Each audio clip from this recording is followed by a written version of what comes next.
for this reason, if you mix the two, then you shall be muddled very badly. Because the secret doctrine is based on the truth.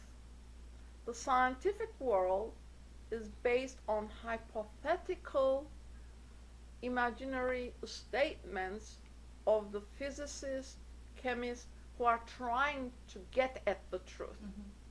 But the inner eye of the teacher and those beings who are the representatives of the perfected humanity on earth have the inner senses all developed.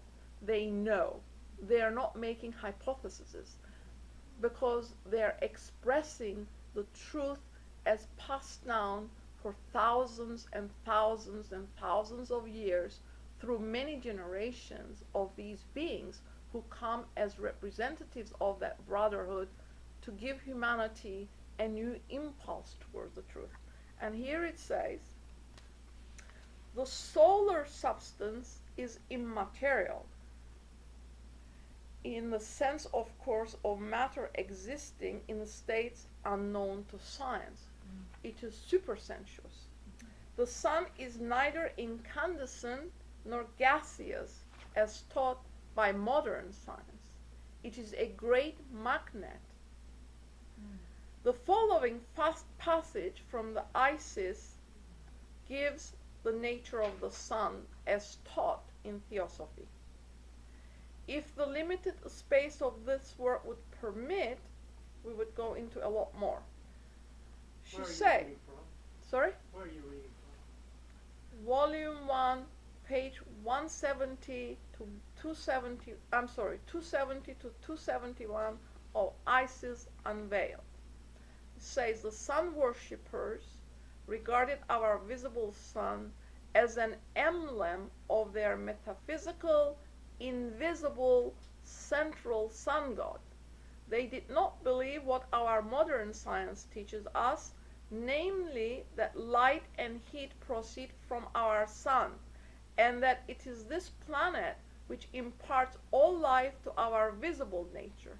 Quotation, his radiance is undecaying, says the Rig Veda, the intensely shining, all-pervading, unceasing, undecaying rays of Agni, the god of fire, desist not, neither night nor day.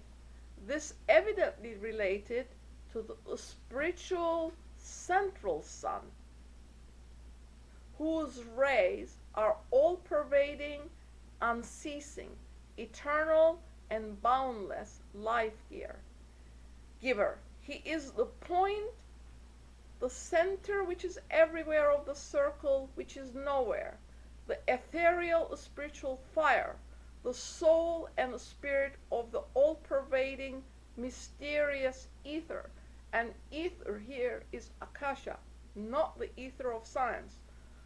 The soul and the spirit of the all-pervading mysterious akasha, the despair and puzzle of the materialist who will someday find that which causes the numberless cosmic forces to manifest themselves in eternal correlation is but a divine electricity, or rather galvanism, and that the sun is but one of the myriad magnets disseminated through space, a reflector.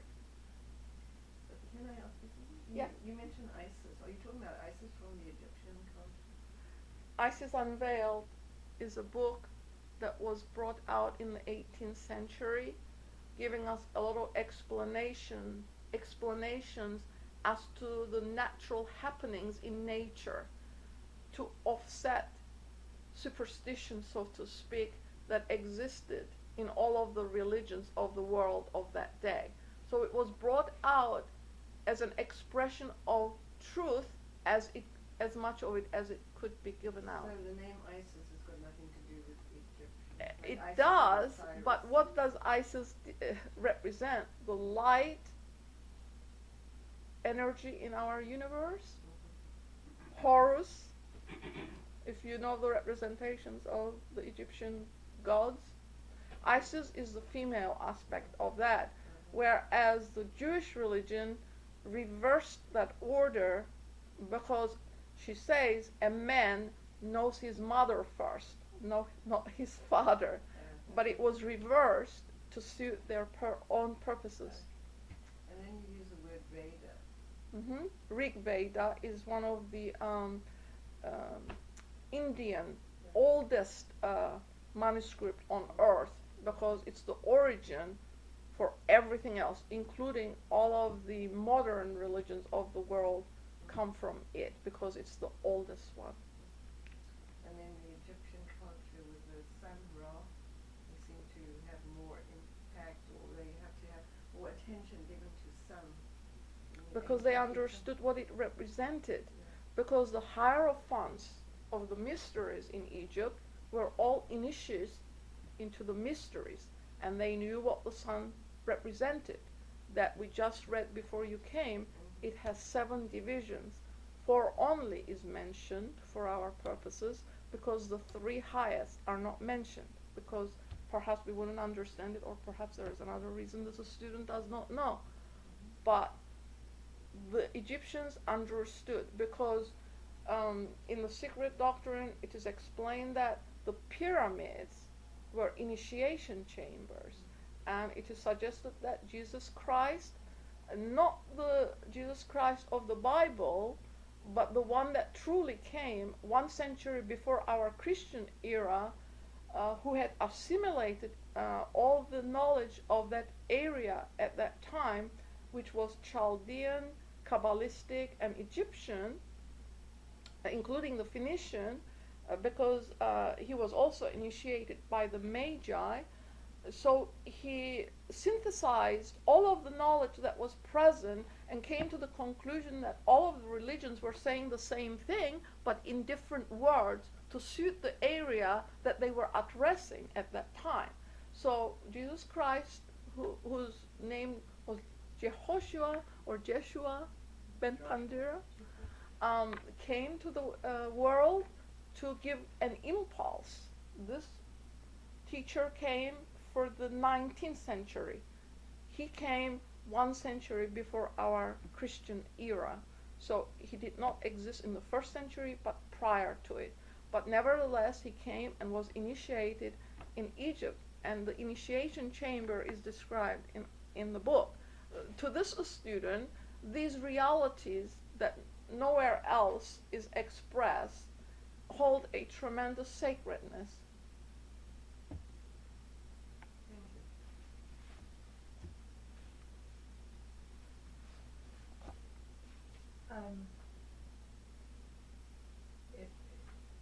If we go back to the sun and we talk about it not really producing the heat, you're saying that in itself it doesn't produce the heat. What it is doing is it's sending out electrons. It reflects the reality behind it. It reflects a reality behind it, which is, we've already said that unless we have many lifetimes of preparation and advancement, we wouldn't be able to hold as much light so that we eventually can merge without being incinerated. So you're saying that this is sort of a reflection, or somewhat of a reflection, of that intensity that's behind it, of divinity, of light, of higher source, or whatever. Is that what we're sort of saying?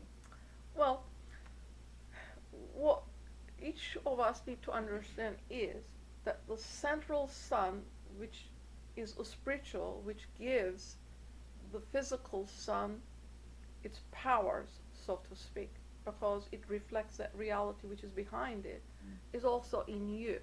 That primordial light in your heart is a ray, not from this sun, but the central sun, the spiritual sun. So each one of us has that divinity in us. The physical sun is for the physical body and our Kamarupa and Linga Sarira, without which, and I'm not throwing these Sanskrit names, physical body, Kamarupa is our lower mind, with passions and desires, which is necessary to link the upper to the lower, without which there would be no individualized ego. So it's a necessary step in our evolutionary process. But to say that that light is impure is not quite correct, because the light is pure, but the vehicle has to become purified to reflect. Just like the sun reflects that reality behind it, we, in our turn, have to become a reflector for the inner sun. That the body has to be cleansed. It has to align itself to its soul life. Most of us are involved in physical life because we are combating sort of our life situation, trying to have an existence in the material world. But what this stuff says, you can live in the world, but you don't have to be of it. You can express this light in your daily life, whether it is a smile, or whether it is a hot dog for someone who can't afford it, or whether it is embracing love, someone in love who has no love in their life. They're not asking us to go and change the world in one step.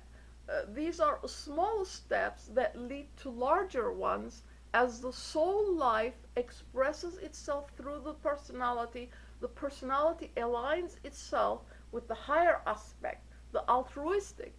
So in time, we become natural expression of that life. It's not a forceful expression of it, but as a natural expression of it. We evolve towards that higher aspect of us in expressing it in our daily lives. Yes? When you talked about being able to be a suitable vehicle in preparation, and one thing is to purify the body, what types of things are we talking about in terms of purifying the body? Are we talking about things like meditation? Are we talking about right thoughts, right words, right actions? Are we talking about the foods that we ingest and the level and the energy level within the different foods that we take into our physical body? All of it. All of it. One, what's the most important? In your meditation. well, we'll put it meditation. What exactly is meditation? Okay, at this stage of our development, this is perhaps another talk. Concentration really is what we can do. The concentration has to be one pointed towards this light. So we have to become one pointed for the expression of the light in our soul life, okay? For our soul. Expression of soul life, which we said is this primordial light in each life. So we have to learn to be quiet and listen.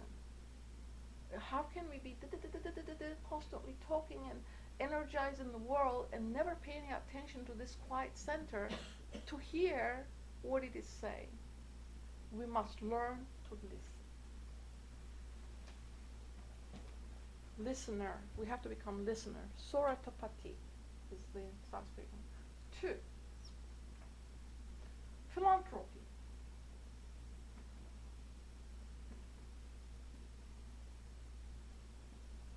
What is that? Charity. What did Jesus say? Charity. The other is part of myself. Everyone is part of myself. Everything is part of myself, because you'll miss the first part where we talked about this primordial light, the divine light issuing from Laya and spreading everywhere in the universe. It is part of everything, including the bee, the ant. It has an intelligence of its own kind. So all of the universe is intelligent. So philanthropy is charity. Whatever it is that we can do, we do. What's the third one? Teaching. If this materialistic world we live in tends towards materialistic selfish ends, then there has to be students of philosophy, of any religion. Any religion in its true form is this philosophy. When it is changed and altered, that's when it becomes pseudo-religion. But in its core, when it is put out, whatever religion it is, and you stay with the core teaching, it's okay. Whatever appeals to the heart, that's what it appeals to the heart.